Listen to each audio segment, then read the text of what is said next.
know, as a passionate fisherman, there aren't very many times when I'm not thinking about fishing. You could say summer, I would say fishing.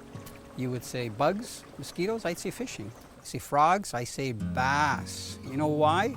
Because one of my favorite ways to fish for largemouth bass especially is to use frogs and to fish in heavy weeds. Now when I say frogs, I don't mean a real frog. I mean frogs that I can cast into heavy vegetation like lily pads and clumps of weeds. A good plastic weedless frog enables you to cast really far, so it must have some kind of a weight in it. It has to have the hook so that it sits upright, so that the hooks are out of the water, not down below. And when you pull it, it needs to look like it's a real frog lunging forward. And then lastly, when it's sitting motionless, if a fish looks at it from the bottom up, it should have the silhouette of a real frog. Now, I find that the storm weedless frog meets all the criteria. You know, sometimes I'll try to get right back in the lily pads, and I'll even use a paddle to get back into the thickest stuff, because I know that big largemouth learn that some of the best feeding areas are in those thick weeds.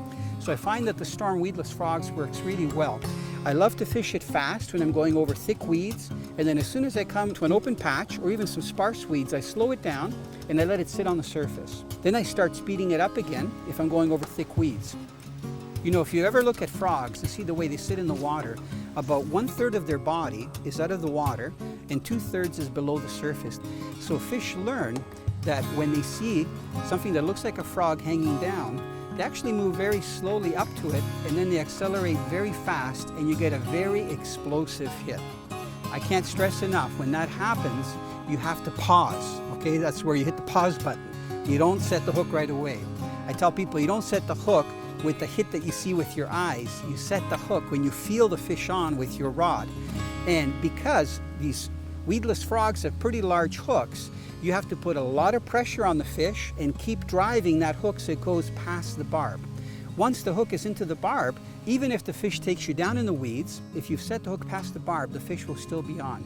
One of the surprises that I get when I'm fishing the frog, where pike and largemouth bass live in the same water, you'll get this vicious strike and you think it's a nice largemouth, and until it jumps out of the water, you can't tell that it's a pike.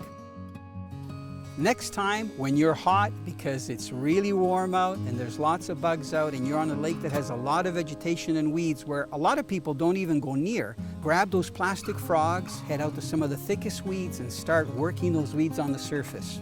You'll be amazed at how aggressive those fish hit and how plentiful they are.